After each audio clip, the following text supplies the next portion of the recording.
what's up guys and gals, my name is Ricknineg. Thank you so much for joining me in this episode looking at the Three Stooges. Today we're going to look at the 26 short film the Stooges produced with Columbia Pictures playing the Ponies. It was filmed between May 12th and the 19th, 1937, and it was released October 15th, 1937. Don't forget that I have 25 other videos focusing on the previous 25 Stooge shorts, so if you're a big Stooge fan, this is the perfect opportunity for you to catch up on these videos, enjoy them, and let me know what you think. Don't forget to subscribe if you do like this content for more, and let's get started. No surprise here that this short deals with, well, the horse races, and I have to call attention to two individuals. Their names are Nick Copeland and Lou Davis. Now they starred in both the 25th and the 26th Stooge shorts, and in both of them these men play swindlers. They're trying to swindle the Stooges out of something valuable that they want to get. In the 25th short they're trying to swindle the Stooges out of some money and their old beat up car, and in this 26th short they're trying to cheat the Stooges out of a racehorse that pretty much has no odds of winning in return for the Stooges restaurant. Now there are tons of bloopers and continuity errors in this short, so I want to get to them right away. Chicken soup! Chicken soup coming up! Ah, chicken!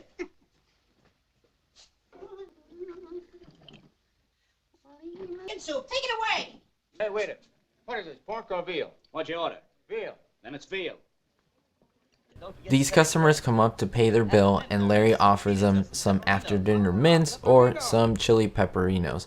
Of course one of the customers takes it and they are super hot, smoke comes out of his mouth. Now pay attention to his right elbow. I'm going to point out to you a hose that is used to pretty much drain the water that he's apparently drinking. Pretty funny blooper. Mo asks for some baked mackerel, so what does Curly do? Of course, he goes fishing outside his window. However, pay attention to the cleaver that is stuck in the block of wood right next to him. You can see it is pretty much stuck in the wood. However, throughout the scene you will see it move, and I will point that out to you. Magician?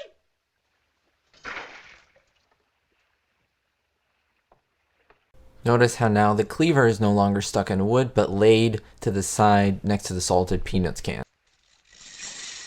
As Curly pulls in the boot from the water, notice the cleaver again is on the edge of the block of wood. It is no longer close to the salted peanuts. Of course, the swindlers decide to swindle the Stooges out of their restaurant, and they're really excited to leave the restaurant and go see their new horse. However, I'm going to call your attention to Mo. Notice how the white apron wraps around his body and leaves room to show his pants exposed. There's a huge gap in between the apron.